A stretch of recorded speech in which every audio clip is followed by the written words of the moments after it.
Now, today is the first episode of a series about Detroit boat owners.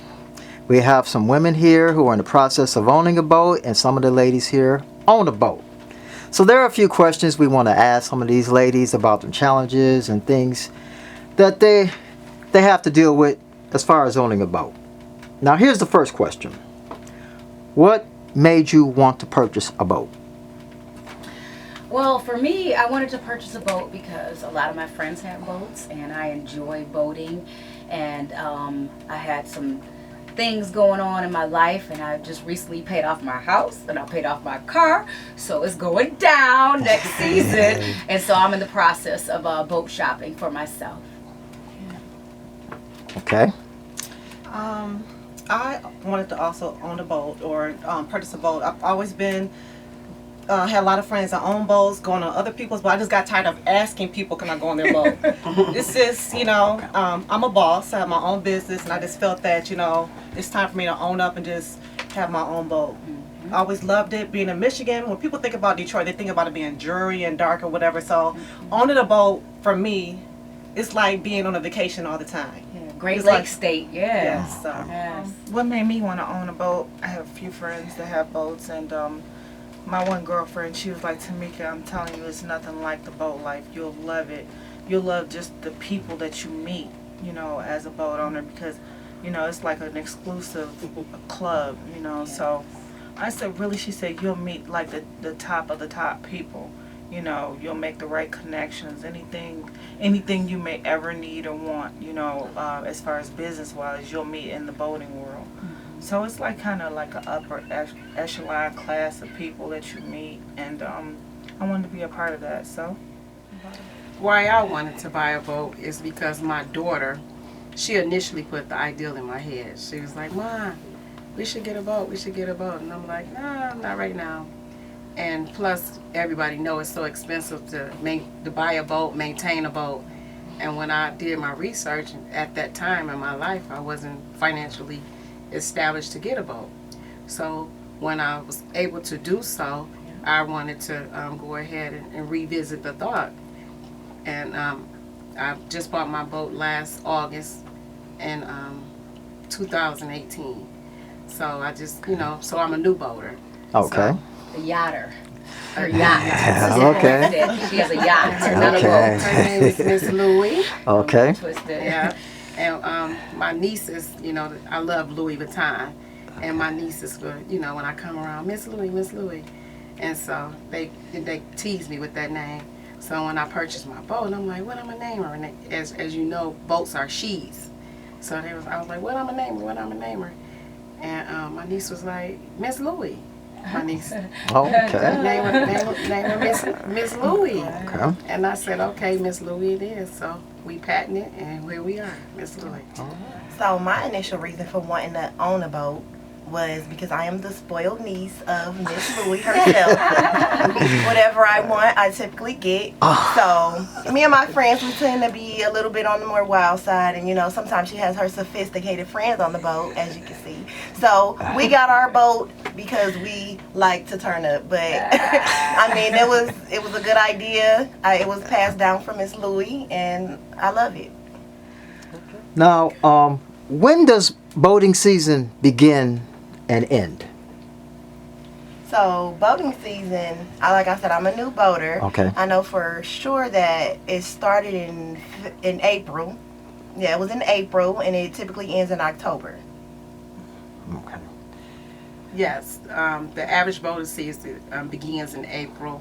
Everybody excited to bring their boats out. Some people don't normally bring them out that soon because we know in Michigan April is cold. But the official start date is April, and October 31st is the end date. Okay. Okay. well, for me, I put my boat in like April 20th, and probably going to take my boat out end of October, beginning of November. Depends on the weather. Okay. I definitely agree. Depends on the weather. As soon as that snow, the snow melts, sun starts shining. Just like around April.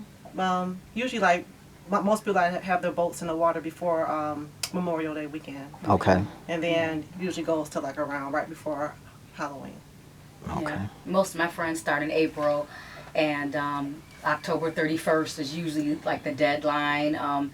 Sometimes they'll push it to the next month, but for the most part, with Michigan and our finicky weather, they're trying to be out by October 31st. For October 31st. Now, what's a challenge for maintaining or even attempting to purchase a boat? What's one of the biggest challenges someone might be watching like, I'm interested in having a boat. What do I do? What's a challenge that they might encounter? For me, as far as the research that I've done, purchasing the boat is not the hard part. It's the upkeep and the maintenance and the liquor. When you have friends, I mean, it's the gas, and when you're going to and fro, and then you're trying to entertain people, so you're trying to buy liquor, and it's that type of things. The upkeep and the maintenance is the bigger obstacle than actually purchasing the boat, as far as what I've seen. I will also say dock fees. That can be expensive.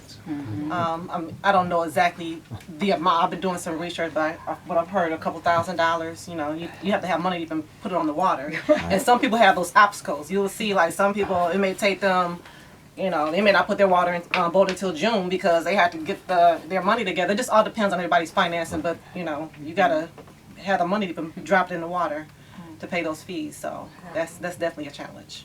Okay. Well, as you know that your fees basically go by the size of your boat. So the bigger your boat, the more expensive it is. Your engines, if you have one engine, you only have one engine to worry about as opposed to two engines. Filling up the tanks 1,000 plus to fill up your tank with gas. And how far is the boat gonna go after you fill it? How often do you have to fill it? You have to flush out your toilets, call it pump out. Right. I mean, everything costs as far as boating. That's why you'll see a lot of people aren't actually real boaters, quote unquote. We just sit at the docks, Parking lot pimping. Just looking cute. Just looking cute. Boating on a budget. Exactly.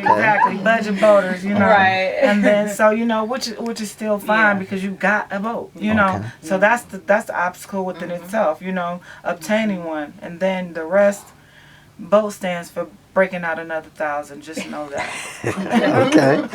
Okay. Yes. Yeah, some of the challenges that I have encountered, and especially as a woman boater, is manning the boat. That's the challenge. As women, men are stronger. Everybody know the anatomy of a man and a male and a female.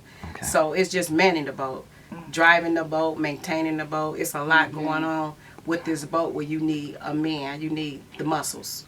And as women, we just can't do that. I don't care how much money you have, and far as purchasing the boats and maintaining the fees, you need a man to man the boat.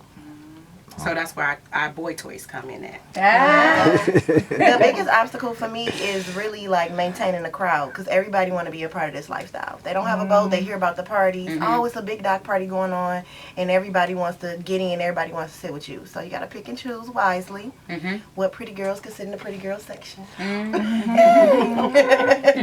Right. As we see, we have a VIP section right here, right? Okay. Another question here. What is the difference between a boat and a yacht? The footage. Okay. What's the footage? What is the? Is it 42? I'm not sure, but it's a. Okay. Is it 42 that starts at a yacht? I think 40. They say 40. 40 Starts feet? at a yacht. Okay. 40 feet starts at a yacht, so... Under that, it's a boat. Yeah, most people consider any bigger boat as a yacht. Okay. You wouldn't call a speedboat a yacht. Right. Miss Louie, she's a yacht for sure. Okay. So it's the bigger, it's the size of the boat. But Okay. if you go to places where they sell boats, the dealerships, they always refer to it. The language say yacht, but that's just the language. But a yacht is a bigger boat. Okay. All right. Another question here.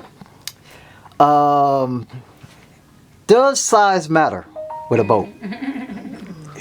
sure. Of course. Size matters with anything. With women. With women. I mean, because again, it differentiates a boat from a yacht. Okay. So it's a lifestyle. It's a prestige. You know, if you're, oh, I have a boat, I have a yacht. You know, you're in a different class. So yes, the size definitely matters. Size does matter, We're huh? females. I just wanted to add that tomorrow's not promised. So when I became able to afford to buy a boat, I did so because I feel like, you know, we live, we work hard, and then we die. And so that's where I've been at right now. The last couple of years of my life, I just been meditating on death and about all of this is temporary. Boats, everything, money, none of that matters. When you gone, you gone. So that's why I was interested in buying a boat, and I'm feeling myself right now because tomorrow ain't promised. Yes, yes. And she works hard, and she wants to enjoy the fruits of her labor now, as opposed to leaving it to someone else or to an estate. Enjoy what you work hard for. I'm also a business owner, and like I said, you know, I've paid off some debts. It's time to live. It's time to turn up, enjoy life, and just live. And me and Renee, we work together. I'm in the medical field. She's also, you know, we deal with some challenging patients, mentally ill.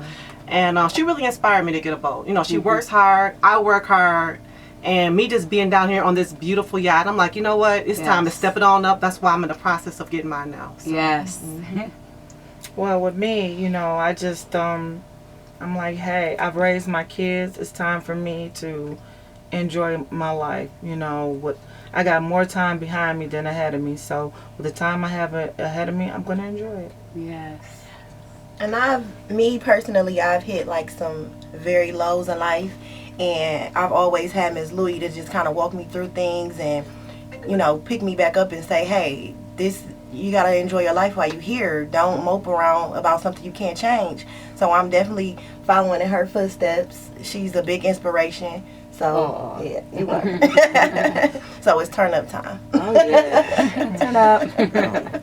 All right. That was very, very good. So I'm Ebony Butler. Renee Butler, a.k.a. Miss Louie. Tomeka Black.